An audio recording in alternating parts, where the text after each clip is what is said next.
বর্ষিত হোক আমাদের প্রিয় নবী মুহাম্মদ বিন আব্দুল্লাহ সাল্লাল্লাহু আলাইহি ওয়াসাল্লামের উপর। আমরা সকলে পড়ি আল্লাহুম্মা সাল্লি আলাইহি আল্লাহুম্মা বারিক আলাইহি। মুসলিমবৃন্দ, আজকের একটি চমৎকার খুতবা আমাদের সামনে আমরা কুরবানির শিক্ষা। আমরা যুগ যুগ ধরে কুরবানি করে আসছি, আমরা যুগ যুগ ধরে প্রতি বছরই কুরবানি করে আসছি। আসলে কুরবানি আমাদেরকে কি শিক্ষা দেয়, এরকম 10টা শিক্ষার কথা আজকে আমরা বলবো ইনশাআল্লাহ।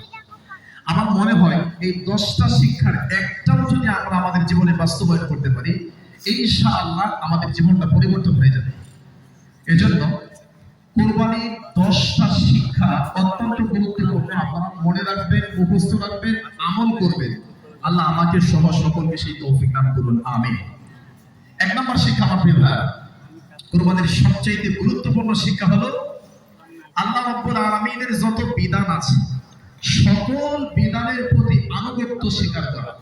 যেমন কুরবানি আল্লাহর একটা বিধান, এই বিধান যেমন স্বতঃস্ফূর্তভাবে আন্তরিকভাবে আমরা প্রতি বছর করে থাকি, এরকম কুরবানির মতো আল্লাহর যত বিধান আছে সকল বিধানগুলোর প্রতি আমাদের শ্রদ্ধাশীল হওয়া, আনুগত্যশীল হওয়া, এটা 1 নম্বর শিক্ষা। আপনাদেরকে আমি আবারও বিনয়ের সাথে অনুরোধ জানাবো, কর্তৃপক্ষ ছাড়া কেউ কথা বলবেন না, শুধু বক্তব্য শুনবেন। 10টা পয়েন্ট। তাহলে 1 নাম্বার কি? 1 নাম্বার হলো আল্লাহর যত বিধান আছে সকল বিধানের প্রতি আমাদেরকে আনুগত্যশীল হওয়া। কুরবানি যেমন আমরা করি, কুরবানির চাইতে গুরুত্বপূর্ণ ইবাদত 5 ওয়াক্ত সালাত, সিয়াম, যাকাত, দান সাদকা, মানুষের সাথে ভালো আচরণ করা, হালাল খাবার খাওয়া। আল্লাহর যত বিধান আছে সকল বিধানের প্রতি আনুগত্যশীল হওয়া। কুরবানি এতে যেমন আমাদের যদি সুবিধার দিক চিন্তা করি, সহিহ মুসলিম 1971 নম্বর হাদিস, কুলু খাও, ওয়াতাসাদদাকু আত্মীয় স্বজন বিভিন্ন মানুষকে দান করো, ওয়াত্তাখিরু এবং কিছু স্টক করে রাখো। কুরবানিতে সুবিধা আছে, খাওয়া যায়, দেওয়া যায়, ফ্রিজে স্টক করা যায়। এজন্য কুরবানির বিধানটাই স্বতঃস্ফূর্তভাবে আমরা আমল করব, কিন্তু কুরবানির চাইতে অনেক গুরুত্বপূর্ণ বিধান আল্লাহর আছে, সেগুলোকে আমরা পরিত্যাগ করব।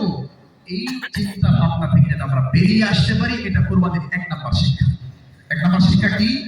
1 নম্বর শিক্ষা হচ্ছে আল্লাহর সকল আদেশ এর ব্যাপারে, আল্লাহর সকল নিষেধের ব্যাপারে আমাদেরকে সতর্ক থাকা, আদেশগুলো পালন করা, নিষেধগুলো বর্জন করা। যেমনটা আল্লাহ তাআলা বলেছেন কোরআন কারীম 37 নম্বর সূরা 2 নম্বর আয়াত।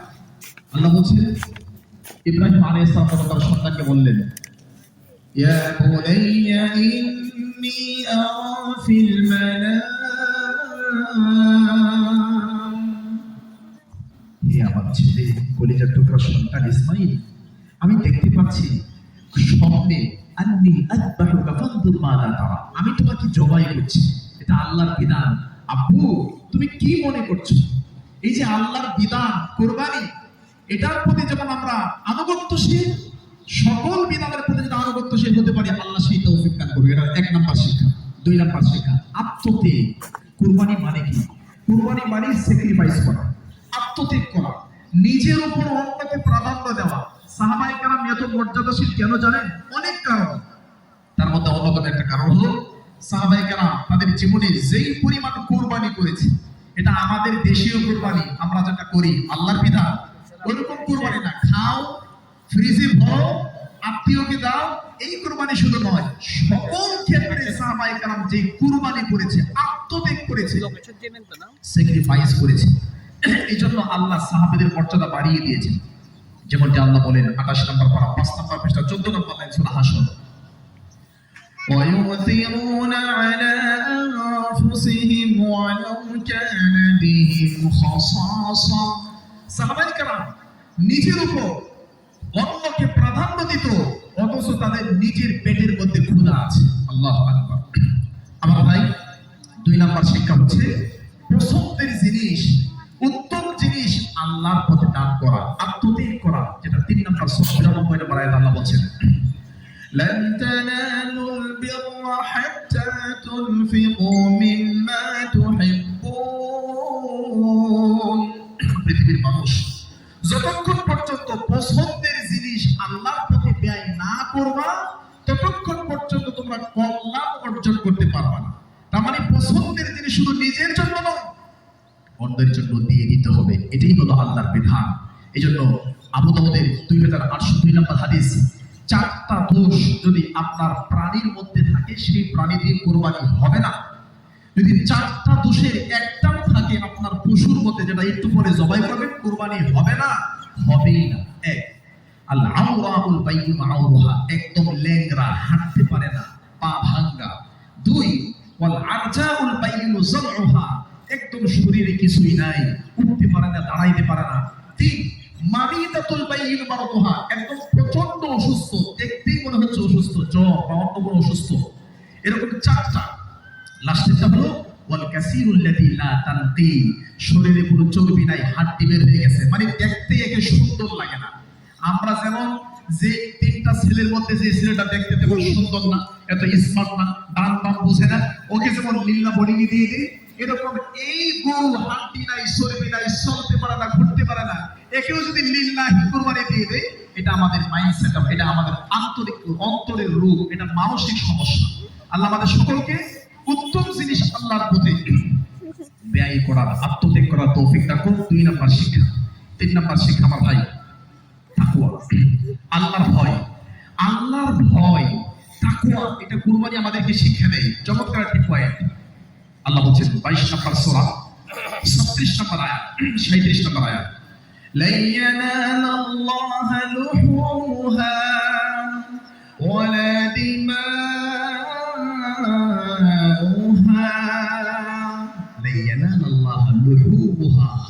তোমাদের কুষ্ঠ আল্লাহর কাছে যায় না, ওয়ালা দিমাউহা, তোমাদের প্রাণের রক্ত আল্লাহর কাছে যায় না, ওয়ালাকি ইয়ানালুহু তাকওয়া মিনকুম, তোমাদের অন্তরের মধ্যে যে আল্লাহ ভীতি, অন্তরের মধ্যে যেটা আছে সেটাই আল্লাহর কাছে যায়। রক্ত, গোশত, মাংস, চর্বি, হাড্ডি কিছুই আমার কাছে যায় না, যায় শুধু তোমাদের তাকওয়া। এই জন্য আমার ভাই, পৃথিবীর প্রথম কুরবানি হাবিল এবং কাবিলের কুরবানি। হাবিলেরটা কেন কুরবানি, কেন কবুল হয়? তাকওয়া। 5 নম্বর সূরা 27 নম্বর আয়াত, আল্লাহ বলেন ইন্নামা ইয়াতাকাব্বালুল্লাহু মিনাল মুত্তাকিন, ইন্নামা ইয়াতাকাব্বালুল্লাহ, আল্লাহ কবুল করেন। আমরা বলি না তাকাব্বালাল্লাহু মিন্না ওয়া মিনকুম, ইন্নামা ইয়াতাকাব্বালুল্লাহ, তাকাব্বালুল্লাহ, আল্লাহ কবুল করেন কুরবানি কার? মিনাল মুত্তাকিন, যাদের ভিতরে তাকওয়া আছে, আল্লাহর ভয় আছে, এদেরটা আল্লাহ কুরবানি করেন, আর কারোটা নেয় না। তাহলে 3 নম্বর শিক্ষা কি? আল্লাহর ভয়। আমার ভাই, যুগ যুগ ধরে কুরবানি করে যাচ্ছি, কুরবানির গোশত খাচ্ছি, বিতরণ করছি, ফ্রিজে স্টক করছি, কিন্তু কুরবানির অন্যতম একটা শিক্ষা তাকওয়া, আল্লাহকে ভয় করা। এই তাকওয়ার গুণ যদি আমরা অর্জন করতে পারতাম, তাহলে রামেশার মতো এই 7 বছর বয়সের মেয়ে, এই ঢাকার মতো অভিজাত এলাকায় একটা মেয়েকে ধর্ষণ করে তার কল্লাকে কেটে 3 খণ্ড করে বাথরুমের মধ্যে ফেলে রাখা, এটা কোন মুসলমানের পক্ষে কখনোই সম্ভব ছিল না। কুরবানির 3 নম্বর শিক্ষা তাকওয়া। এই তাকওয়া যদি আমরা অর্জন করতে পারতাম, শুধু তাই নয়, পরের দিনের ঘটনা, 3 বছরের মেয়ে চট্টগ্রাম ধর্ষিত হয়েছে। শুধু তাই নয়, আজকে কুরবানি, বাংলাদেশে লাখ লাখ প্রাণী, কোটি কোটি প্রাণী হতো, কুরবানি হবে ইনশাআল্লাহ, কিন্তু গতকালের আগের দিন যাত্রাবাড়িতে একটা সিএনজি থেকে ধরে, একটা অটোরিকশা থেকে ধরে একটা মেয়েকে 4 জন বাচ্চারা ধর্ষণ করে তাকেও হত্যা করেছে। তাহলে কুরবানির অন্যতম শিক্ষা তাকওয়া। এই তাকওয়া কিন্তু আমি এবং আপনি কেউ দিতে পারি নাই। কুরবানি হচ্ছে, পরে জবাই হচ্ছে, আমরা খাচ্ছি, ফ্রিজে রাখছি, কিন্তু তাকওয়া আমাদের অন্তরে ঢোকাতে পারি নাই। আজকের এই 3 নম্বর পয়েন্ট তাকওয়া, এই তাকওয়া যাতে আল্লাহ সকল মুসলিমদের মধ্যে দান করেন, আল্লাহুম্মা আমিন। কুরবানির 4 নম্বর শিক্ষা ভাই, ধৈর্য, সবর। এই ক্ষেত্রে সবাই দুর্বল, আমরা সবাই ধৈর্যের ক্ষেত্রে দুর্বল, এতটাই দুর্বল, কথায় কথায় তালাক হয়ে যাচ্ছে, কথায় কথায় মারামারি, হানাহানি, কাটাকাটি, খুনাখুনি, রাহাজানি, দলাদলি, ফেরকাবন্দি, কত অন্যায় হচ্ছে। সব কিছুর পিছনে ধৈর্য, ধৈর্য নয়। কিন্তু কুরবানির 4 নম্বর গুরুত্বপূর্ণ শিক্ষা ধৈর্য। দেখবেন 37 নম্বর সূরা 102 থেকে 3 নম্বর আয়াত, যেমন বাবা তেমন সন্তান। বাবা যখন বলল, আব্বু আমি তোমাকে জবাই করব, সন্তান কি বলেছিল? সাতাজিদুনি ইনশাআল্লাহ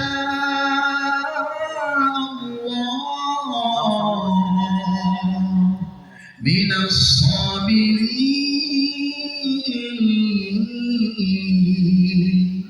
সাতাজিদুনি ইনশাআল্লাহ। কোন নাস্তিক হতো কোরআনের ভুল ধরতে গিয়ে বলবে, আরে ইসমাইল তো ছোট বাচ্চা, জবাই করলে কষ্ট হয়, ইসমাইল বুঝে নাই, জবাই করলে মরে যাবে, ইসমাইল বুঝে নাই, বুঝে না বলেই তো ইসমাইল বলেছে জবাই করেন, সমস্যা নাই, বাচ্চা কি বুঝে? কিন্তু আল্লাহ কোরআনের আয়াতে উত্তর দিয়েছে, সাতাজিদুনি ইনশাআল্লাহ মিনাস সাবিরিন। ইসমাইল বুঝতো জবাই করলে কষ্ট হয়, যিনি জবাই করেন তার যেমন কষ্ট হয়, যাকে জবাই করে তার যেমন কষ্ট হয়, জবাই করলে রক্তপাত হবে, জবাই করলে মরে যাবে, ইসমাইল বুঝতো বলেই তো বলছে আপু ইনশাআল্লাহ মিনাস সাবিরিন, আপনি আমাকে ধৈর্যশীল পাবেন, জবাইয়ের সময় আমি অধৈর্য হব না, বেয়াদবি করব না, আপনি কাঁদবেন, আমি কেটে যাব রবের জন্য। এটাই প্রমাণ করে কুরবানির 4 নম্বর শিক্ষা হলো ধৈর্য। আল্লাহ আমাকে সহ সকলকে ধৈর্য ধারণ করার তৌফিক দান করুক, আল্লাহুম্মা আমিন। কেন সহিহ বুখারী 5321 নম্বর হাদিস, সহিহ বুখারী 5328 নম্বর হাদিস, সহিহ বুখারী 5336 নম্বর হাদিস। আমি একটা হাদিস শুধু বলি, আবু দাউদ তিরমিজি 1064 নম্বর হাদিস।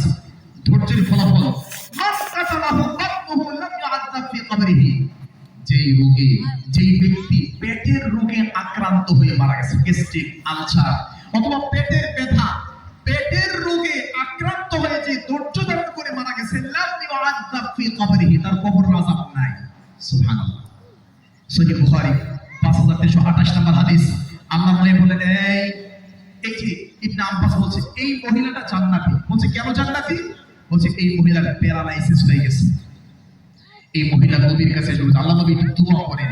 নবী বলছেন দোয়া করব সুস্থ হবে, এটা নিবা নাকি তুমি যেভাবে আছো এভাবেই থেকে সবর করে ধৈর্য করে জান্নাতে যাবা?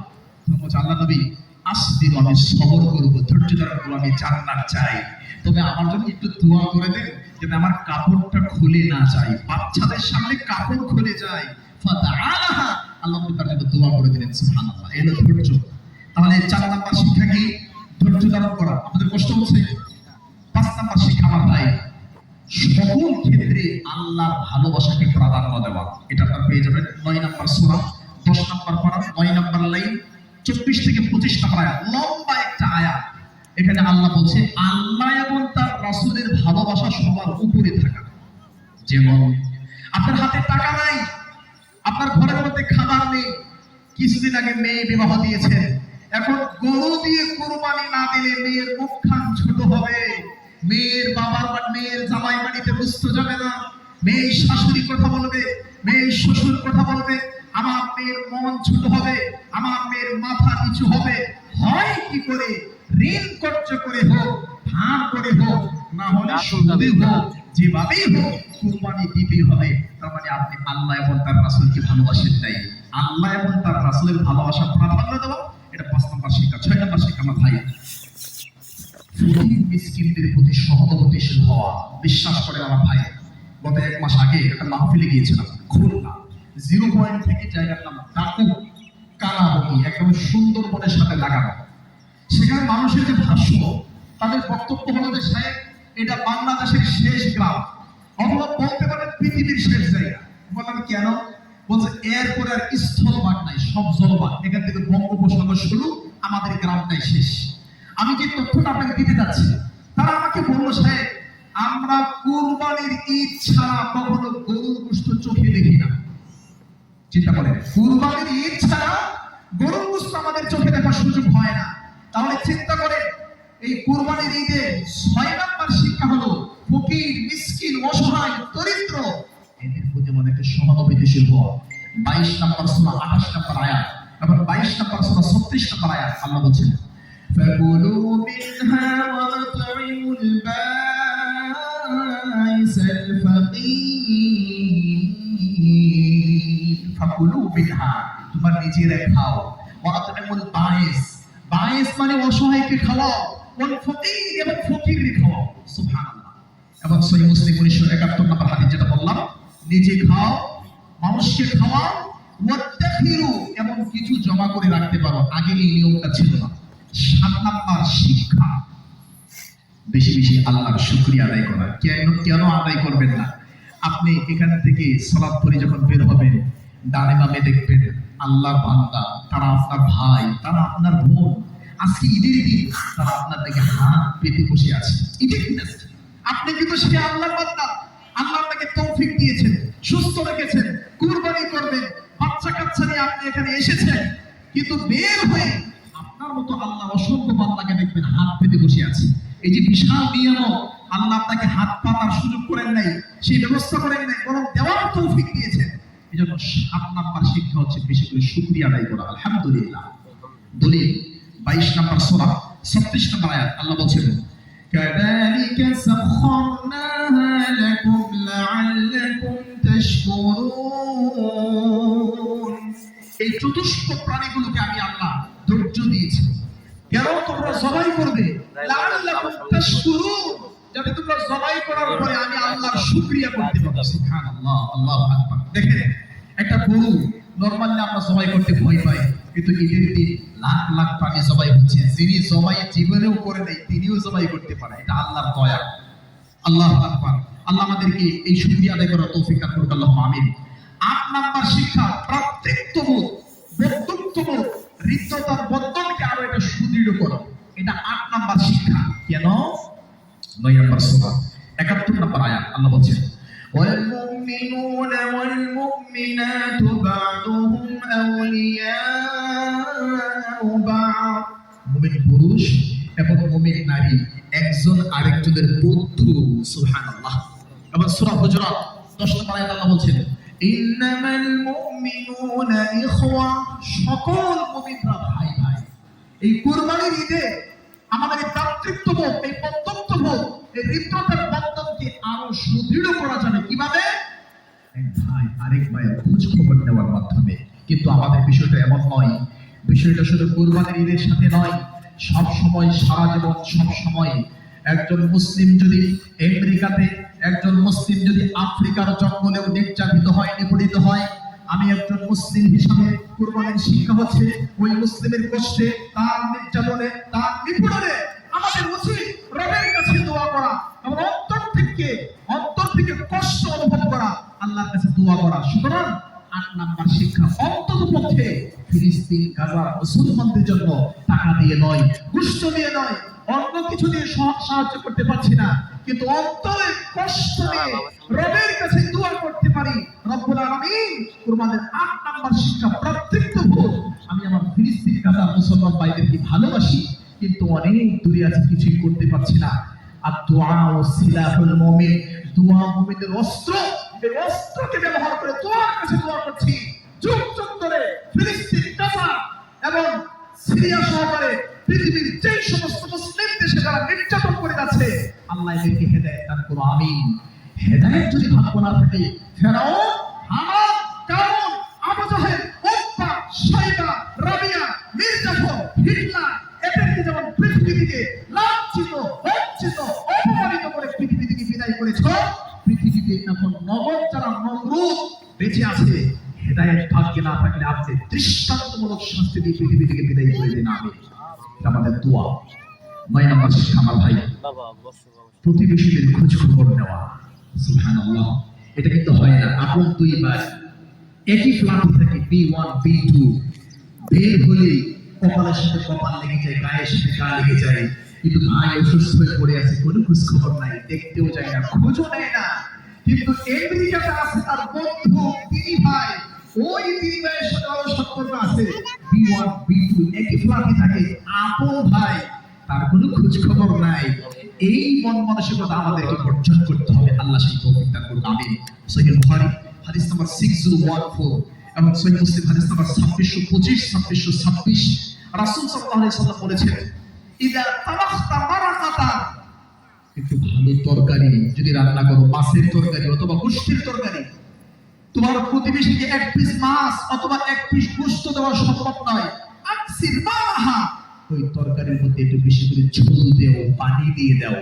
ওয়াহিদ জিরানাকা, একটু ঝোল, একটু পানি, একটু হাড্ডি অথবা একটা গোশতের টুকরা কিছু না হলে একটু ঝোল দিয়ে হলেও তোমার প্রতিবেশীর খোঁজ খবর নাও। সুবহানাল্লাহ। এই সুযোগ যাতে আমরা এই শিক্ষা যাতে গ্রহণ করতে পারি, আল্লাহ সেই তৌফিক দান করুন। আল্লাহুম্মা আমিন। 10 নম্বর শিক্ষা আমার ভাই, আল্লাহর নবী মুহাম্মদ সাল্লাল্লাহু আলাইহি সাল্লাম এবং ইব্রাহিম আলাইহিস সালামের সুন্নাতকে পুনরুজ্জীবিত করা, এটা 2 নম্বর, এটা 10 নম্বর শিক্ষা। 23 নম্বর পড়া, 9 নম্বর পৃষ্ঠা, 1 নম্বর লাইন, 37 নম্বর সূরা 109 নম্বর আয়াত। আল্লাহ বলছেন وَتَرَكْنَا عَلَيْهِ فِي الْآخِرِينَ سَلَامٌ عَلَى إِبْرَاهِيمَ وَتَرَكْنَا عَلَيْهِ فِي الْآخِرِينَ। আখিরিন তো বুঝেন, ওই যে টঙ্গীর মাঠের আখিরি মোনাজাত, وَتَرَكْنَا عَلَيْهِ فِي الْآخِرِينَ। পরবর্তী প্রজন্ম কিয়ামত পর্যন্ত যারা আসবে, এদের জন্য আমি আল্লাহ কুরবানিকে শরীয়ত সিদ্ধ, শরীয়ত সম্মত করে দিলাম। সুবহানাল্লাহ। এই 10টা শিক্ষা 30 সেকেন্ড। এক, আল্লাহর সকল বিধানের প্রতি আনুগত্য স্বীকার করা। শুধু কুরবানি নয়, কুরবানিতে মজা আছে, সুবিধা আছে, শুধু এটাই নয়, সকল বিধানের ক্ষেত্রে। 2, আত্মত্যাগ, স্যাক্রিফাইস এর গুণ অর্জন করা। 3, তাকওয়া, আল্লাহর ভয় অর্জন করা। এটা হলে রামেশের মতো ছোট মেয়ে ধর্ষিত হবে না ইনশাআল্লাহ। 4, ধৈর্য ধারণ করা। 5, আল্লাহ এবং তার রাসূলের ভালোবাসাকে সর্বোচ্চ মূল্যায়ন করা। 6, আমার প্রিয় ভাইরা, 6 নম্বর অত্যন্ত গুরুত্বপূর্ণ, ফকির, মিসকিন, অসহায়দেরকে এই দিনে বেশি করে সহযোগিতা করা। নাম্বার 7, বেশি বেশি শুকরিয়া করা। আল্লাহ তো আমারে ফকির বানান নাই, মানুষের কাছে হাত পাততে হয় না। আমরা সবাই আল্লাহর কাছে, আমরা সবাই ফকির, কিন্তু আমাদেরকে গতানুগতিক ফকির বানান নাই, এই জন্য বেশি করে শুকরিয়া করা। নাম্বার 8, ভ্রাতৃত্ববোধ, বন্ধুত্ববোধকে আরো স্ট্রং করা। নাম্বার 9, প্রতিবেশীর খোঁজ খবর নেওয়া। নাম্বার 10, নবীর সুন্নাহকে বারবার পুনরুজ্জীবিত করা। এর 10টা গুরুত্বপূর্ণ শিক্ষা। এবার আর 2-4টা পয়েন্ট বলে কয়েক মিনিট শেষ করছি, যেটা আপনাদের জন্য আজকে দরকার। 1, যিনি জবাই করবেন তার জন্য 5টা শর্ত। 2, যেই প্রাণী জবাই করবেন প্রাণীর জন্য 3টা শর্ত। 3, যেই যন্ত্র দিয়ে জবাই করবেন জবাইয়ের জন্য 2টা শর্ত। গুরুত্বপূর্ণ পয়েন্ট না? যিনি জবাই করবেন তার জন্য 5টা জিনিস লাগে। যেই প্রাণী জবাই করবেন প্রাণীর জন্য 3টা জিনিস লাগে। যেই চাকু দিয়ে জবাই করবেন চাকুর জন্য 2টা জিনিস লাগে। এটা বলেই আজকের বক্তব্য শেষ করব ইনশাআল্লাহ। তাহলে যেই প্রাণী জবাই করবেন তার 3টা জিনিস কি? 1, আইয়াকুনা হাইয়ান ওয়াক্তা যাবহি। এই তথ্যগুলো পেয়ে যাবেন সহিহ ফিকহুস সুন্নাহ, লেখক আবু মালিক কামারুল সাইয়্যিদ সালেহ, 4 নম্বর খণ্ড, 367 থেকে 420 এর মধ্যে পেয়ে যাবেন, লম্বা আলোচনা। তাহলে 1 নম্বর, যেই প্রাণী আল্লাহ কেন জবাই সিস্টেম দিয়েছে, দামে মাসফু, একটা রক্ত আছে, প্রবাহিত রক্ত। জবাই যখন করে, যখন কাটে, স্পিডে যে রক্তটা বের হয়, রক্তটা হারাম। কেন হারাম জানেন? এই রক্ত মানব দেহের জন্য ক্ষতিকর। আর এই রক্তটা শুধু জবাইয়ের মাধ্যমে বের করা সম্ভব। টাক্কা দিয়ে ফেলাইলে এই রক্ত বের হবে না, আত্মা বের হবে, কিন্তু এই রক্ত বের হবে না। এই জন্য ওই প্রাণী হালাল হবে না। এমনিতে নরমাল ভাবে মরে গেলে রক্তটা বের হয় না, এই জন্য হারাম হবে, হালাল হবে না। এই জন্য জবাইয়ের মাধ্যমেই ওই প্রাণীকে হালাল করতে হবে। 3 নম্বর, ওই প্রাণীটা মক্কার হালাল এবং হারামের সীমানায় না হওয়া। এবার যিনি জবাই করবেন 5টা শর্তের মধ্যে কুসংস্কার আছে। 1, আইয়াকুনা আকিলা, যিনি জবাই করবে তার আকল থাকলেই হবে। সাওয়াউন কানা রাজুলান আও ইমরাতান, নারী হোক পুরুষ হোক, ছেলে হোক মেয়ে হোক, বালেক হোক নাবালেক হোক, যেই হোক না কেন আকল আর বুদ্ধি থাকলে জবাই করতে হবে, আর কিছু লাগবে না। এই কয়েকদিনে যে পরিমাণ ফোন আমার কাছে আসছে, কালকেও সে আমার বউ প্রেগনেন্ট, আমি কি জবাই করতে পারবো? আমি শুধু আপনি না, আপনার বউ যদি পারে, শরীরে শক্তি থাকে আর সাহস থাকে, আপনার বউ পারবে। আপনি কেন? আপনি তো পারবেন, আপনার স্ত্রীও পারবে। এগুলো কুসংস্কার। মনে করে যে পেটে বাচ্চা থাকলে জবাই করা যায় না, না, এটা কুসংস্কার। এবং এটা যদি আপনারা ওই দিকে নিয়ে যান যে এই গরু জবাই করলে আমার বাচ্চাও জবাই হয়ে যাবে, শিরক হয়ে যাবে। এটা হারাম, কুসংস্কার। এক পর্যায়ে আপনাকে শিরকের দিকে নিয়ে যাবে, নাউযুবিল্লাহ। 2 নম্বর, আহলে কিতাব, ইহুদি এবং খ্রিস্টানদের প্রাণী জবাই করা প্রাণী খেতে পারবেন। নতুন ফতোয়া ডেলিভারি দিতে বুঝতে হবে। প্রকৃত ইহুদি এবং খ্রিস্টান যারা আছে, প্রকৃত বর্তমান পৃথিবীতে আমাদের তদন্তে প্রকৃত ইহুদি খ্রিস্টান একটাও নেই। যদি পৃথিবীর কোনো প্রান্তে থাকে, তাওরাত এবং ইনজিলকে মানে এবং তারা জবাই করে, তাদের জবাই খেতে পারবেন এবং তাদের মেয়েকে বিবাহ করতে পারবেন। দলিল গ্রন্থের 6 নম্বর পারা, 6 নম্বর পৃষ্ঠা, 9 নম্বর লাইন, 5 নম্বর থেকে 4 নম্বর আয়াত। আল্লাহ বলেন ওয়া তাআমুল লাযিনা উতুল কিতাবা হিল্লুল লাকুম, আহলে কিতাবদের খাবার তোমাদের জন্য হালাল, আহলে কিতাবদের জবাই তোমাদের জন্য হালাল। 3 নম্বর হচ্ছে আমার ভাই, যে প্রাণীটা জবাই করবেন আপনি যদি মুহরিম না হন, মানে হজ করতে গেছেন ইহরামের কাপড় পরে আসেন, এখন তো আপনাদের এভাবে যাবে না, এটা করা যাবে না। 4 নম্বর বিসমিল্লাহ বলে জবাই করতে হবে। 5 নম্বর আল্লাহ ইয়াহিল্লা বিযাবহি লিগাইরিল্লাহ, গায়রুল্লাহ নামে পীর, মাশায়েখ, গাউস, কুতুব, লেংটা বাবা, কুতুব বাবা, তুমুক বাবা কারো নামে জবাই করা যাবে না, একমাত্র কার নামে? রাসূল সাল্লাল্লাহু আলাইহি ওয়াসাল্লাম বলেছেন লাআল্লাহ মান যাবাহা লিগাইরিল্লাহ, যারা গায়রুল্লাহর নামে জবাই করে এদের জন্য আল্লাহর লানত, নাউযুবিল্লাহ মিন যালিক। সর্বশেষ পয়েন্ট, আপনাদের কষ্ট দিচ্ছি না, যেই যন্ত্র দিয়ে জবাই করবে তার জন্য শর্ত 2টা। এক, আন তাকুনা কাতিআতান, যে যন্ত্র দিয়ে জবাই করবেন ওটা যাতে কাটতে পারে, কাটার যোগ্যতা থাকে এরকম যন্ত্র, তার মানে আগে ধার করিয়ে নিতে হবে। সহিহ মুসলিম 1955 1955 নম্বর হাদিস, আগে আপনার চাকু ধার করে নিতে হবে। আমি কিছুদিন না অনেকদিন আগে আমি গেছি, আমাকে বলছে আমরা জবাই করে, ঠিক আছে আমি তো চাকু ধার করিয়ে নিই, বড় গরু প্রথম 2 টান দিয়েছি, টান দেওয়ার পরে অর্ধেক কাটছে, কাটার পরে গরু লাফ দিয়ে উঠে 7-8 জন সবাই ফেলাই গেছে, আমিও পড়ে গেছি। এবার গরু অর্ধেক কাটছে আর অর্ধেক কাটে নাই, আর চাকু চলে না, নাউযুবিল্লাহ মিন যালিক। আমার ভাই এই যে পরিবেশ, এই গরুকে আবার ধরা, আবার শোয়ানো, এই যে কষ্ট, এটা হারাম, এটা দেওয়া যাবে না। দলিল সহিহ মুসলিম 1955 নম্বর হাদিস। এজন্য আগে চাকুটা ধার করে নিতে হবে। 2 নম্বর আল্লাহ তাকুনা জাফরান, নখ দিয়ে জবাই করা যাবে না। আফ্রিকার মানুষ, আবিসিনিয়ার মানুষ যারা বন জঙ্গলে মানে বড় হয়েছে, যারা আধুনিকতা বুঝে না, এদের মুখ অনেক বড় বড়, বনের প্রাণীগুলোকে নখ দিয়ে জবাই করে। এই নখ দিয়ে ওয়ালা তাকুনা আসমান, এমন হাড্ডি দিয়ে জবাই করা যাবে না। আল্লাহ আমাদের সকলকে আমল করার তৌফিক দান করুন, আল্লাহুম্মা আমিন। ছোট্ট একটি কথা, 30 সেকেন্ড। আপনি এখন গিয়ে জবাই করেছেন, জবাই করার পরে দেখলেন যে একটা বাচ্চা আছে পেটের মধ্যে, বাচ্চাটা কি করবেন? তিরমিজি হাদিস, আবু দাউদের হাদিস। সাহাবীরা বলছেন নবী নাহরুন নাকা, আমরা উটকে নহর করি, ওয়ানাসবাহুল বাকারা, গরুকে জবাই করি। নহর বুঝেন তো, এমন দাঁড়ায় থাকে, চাকু দিয়ে গালে পড়ে যায়। উটকে নহর করি, গরুকে জবাই করি। ওয়ানাজিদু ফিহা শাতা, এরপরে পেট কেটে দেখি ভ্রূণ আছে, বাচ্চা আছে। আল্লাহ নবী আনাকুলুহু আম নারমি, বাচ্চাটি ফেলাই দেব না খেয়ে ফেলে? আল্লাহ কুলুহু ইন শিতুম, রুচি হলে খেয়ে নাও, আর রুচি না হলে ফেলে দাও। ফাইন্না যাকাতাহু যাকাতা উম্মিহি, কারণ তার মারে জবাই করা মানে তারে জবাই করা। এই ক্ষেত্রে 3টি বিষয়। এক, গরু জবাই যখন কিনছেন, 1 নম্বর বিষয়, জেনে শুনে বুঝে এরকম প্রাণী জবাই করা যাবে না। 2, গাবতলি হাত থেকে কিনছেন, আপনার সাথে মিথ্যা কথা বলেছে, না গর্ভবতী না, কিন্তু কাটার পরে দেখেন গর্ভবতী, কি করবেন? যদি বাচ্চা মরে যায় আলহামদুলিল্লাহ খেতে পারেন, এবং এটা খুব টেস্ট। 2 নম্বর, যদি মরে না যায়, এখনো বাচ্চার প্রাণ আছে, তাহলে জবাই করে আপনি খাবেন। আল্লাহ আমাদের সকলকে কুরবানির 10টা শিক্ষা, যিনি জবাই করবেন তার জন্য 5টা শর্ত, যেই প্রাণী জবাই করবে তার জন্য 3টা শর্ত, যে যন্ত্র দিয়ে জবাই করবে তার জন্য 2টা শর্ত, এবং যা কিছু বললাম আল্লাহ সকলকে আমল করার তৌফিক দান করুন, আল্লাহুম্মা আমিন। আল্লাহ আমাদের দিনী বন্ধুকে কবুল করুন, আল্লাহুম্মা আমিন। আপনারা বেশি করে দান করবেন মসজিদুল মাদ্রাসা মাদ্রাসার জন্য, ঈদের জন্য। আল্লাহ সুবহানাহু ওয়া তাআলা আমাদের সকলকে সুস্থ রাখুন, ভালো রাখুন। আগামী ঈদে সাক্ষাৎ করার তৌফিক দান করুন, আল্লাহুম্মা আমিন। সুবহানাল্লাহি ওয়া বিহামদিহি, আশহাদু আল্লা ইলাহা ইল্লাল্লাহু ওয়া আশহাদু আন্না মুহাম্মাদান রাসূলুল্লাহ।